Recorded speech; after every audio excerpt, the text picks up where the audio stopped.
ترضي تتجوزي واحد في بنت تانية بتروح تقول عليه لصاحبها ده زي اختي، ده زي صاحبتي اللي بتعامل معاها كأنه بنت؟ ايه القرف ده؟ ايه الخرا ده؟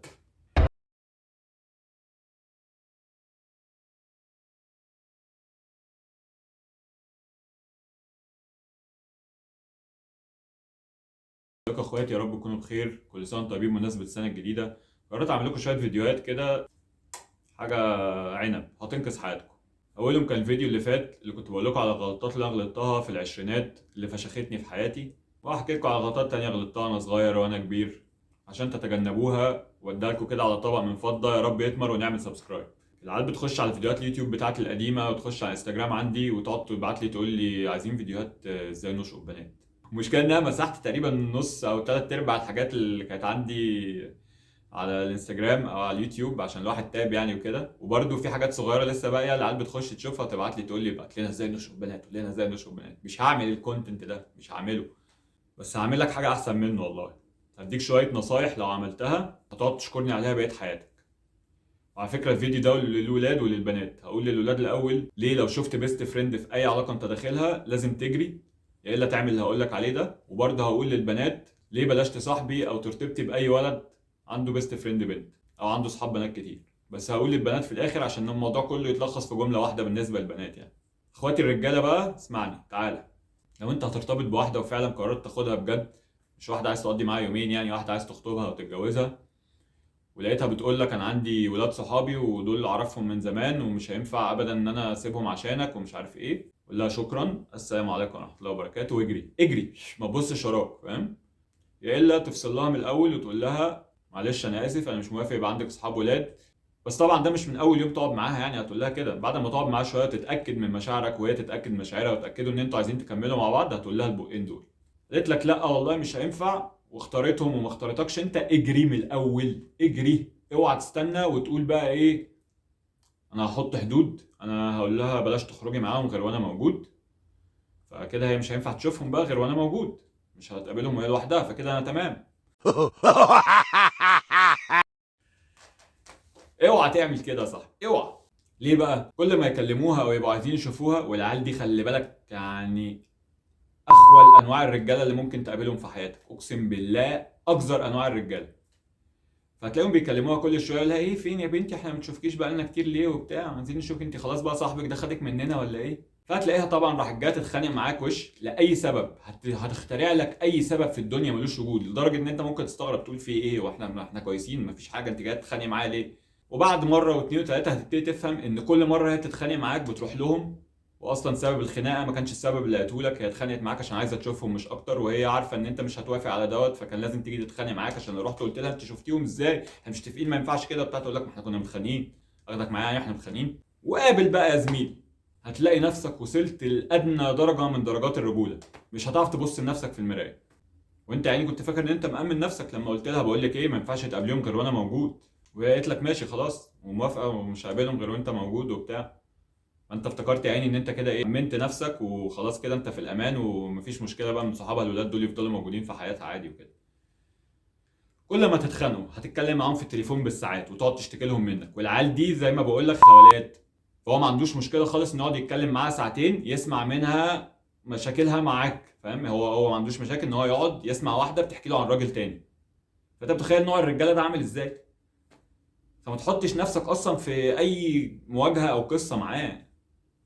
لو انت راجل بجد وعارف قيمه نفسك كراجل ما تحطش نفسك في القصه دي، اشبعوا ببعض انتوا الاثنين وانا سلام عليكم.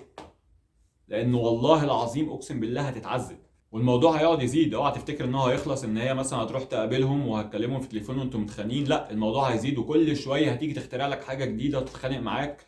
ولما تتخانقوا باليومين والثلاثه الله اعلم هتروح تعمل ايه من وراك، صدقني اقسم بالله هتف على نفسك بعد كده ان انت قبلت ده. فاوعى من الاول تقبل الموضوع دوت وتفكر ان انت ممكن تحط له حدود ويبقى الموضوع في ايدك. انسى. البيست فريند ده انا بسميه سرطان العلاقه. انت لو داخل علاقه فيها بيست فريند وعارف من الاول ورضيت بدوت، انت داخل علاقه عندها سرطان، هتموت هتموت. قعدت شهر قعدت سنه قعدت سنتين هتموت. بس كل ما هتتطول كل ما انت هتتعذب اكتر. وعلى فكره عشان لو في بنات بتتفرج، انا ما بقولش ان الراجل يقول لك لا ما ينفعش يبقى عندك صحاب ولاد ويبقى هو عنده صحاب بنات. يعني انا عمري ما كان عندي اصحاب بنات، ومش معترف بالحوار ده من وانا عيل صغير. يعني انا من وانا في الجامعه، اللي هو السن اللي كل الولاد بتبقى اصحاب البنات فيه وبتاع، عشان الولاد ساعتها بيبقوا صغنطاطين ومكسوفين يروحوا يقولوا مشاعرهم للبنات وبتاع، فما عندوش مشكله انه يقعد صديق لواحده لمده 4 سنين، لحد ما في مره تيجي هي بتعيط ومفركشه يروح يقول لها. بس بصراحه صلاح ده ابن كلب قوي يعني. فانا من وانا صغير وانا اصلا مش مقتنع بالموضوع دوت، وعمري ما ضحكت على واحده وقلت لها بقول لك ايه خلينا اصحاب، احنا اصحاب، او مش عارف ايه، او واحده تقول لي خلينا اصحاب وانا افضل موجود في حياتها، واقعد بقى اخرج معاها واديها وقتي ونقعد مع بعض ونبات مع بعض واحنا اصحاب. احنا اصحاب. هي بقى هتيجي تقول لك ان ده زي اختي بالظبط، وانا والله العظيم بتقعد تهينهم. يعني اسال اي ولد كان في علاقه فيها بيست فريند هيقول لك البنت كانت بتيجي تهينهم قدامي، فانا بطمن. بتقعد تقول لك ده زي اختي، ده عارف، ده لما بقعد معاه اكني قاعده مع بنات صحابي بحكي لهم على حاجات عادي. نهار اسود، يعني الواد ده قابل الاهانه اللي انت بتنيها دي وعارف؟ تقول لك اه عارف عادي ما عندوش مشكله. يا ولاد الجزمه. فتطمن انت بقى تقول خلاص ده مفيش منه خطوره، ده هو ده اخطر من اي حاجه تانية تتخيلها، لان الراجل اللي بجد ما بيقبلش عن نفسه كده، فاهم؟ فما يتخافش منه، لو لقى نفسه بيروح في الحته دي هو هيرفض وهيبعد لوحده. انما الرجاله اللي زي دي السنيكس بيقبلوا على نفسهم عادي، وبقول لك بيقعد بالسنين كده عادي، وانتوا في العلاقه بقى هو يصاحب ويبقى شايفها مصاحبه وده يغيظها شويه. ممكن توصل لدرجه ان هو والله العظيم والله العظيم وعن تجربه ممكن توصل لدرجه ان هو يجي في مره يقول لها طب بصي بقى انا هبعد بقى عشان خلاص ادام انت مصاحبه وادام انت مرتبطه وحد هيتجوزك وكده، يبقى انا هبعد بقى واطلع من حياتك. فقال لا لا لا، تبعد ايه؟ لا ما تبعدش. هو كان عايز اتنشن، هو جه يقول لها كده عشان هو ولا هيبعد ولا حاجه، انت عبيط. هو كان عايز شويه اتنشن مش اكتر. تروح هي طبعا ايه زي الهبله تقول له لا لا لا خليك في حياتي، انت الباك اب جاي. الله، امال انا دلوقتي لو صاحبي اللي معايا ده ولا خطيبي اللي معايا ده سابني، مين هيشيل؟ الله، مين هيشيل؟ مش انت موجود عشان تشيل؟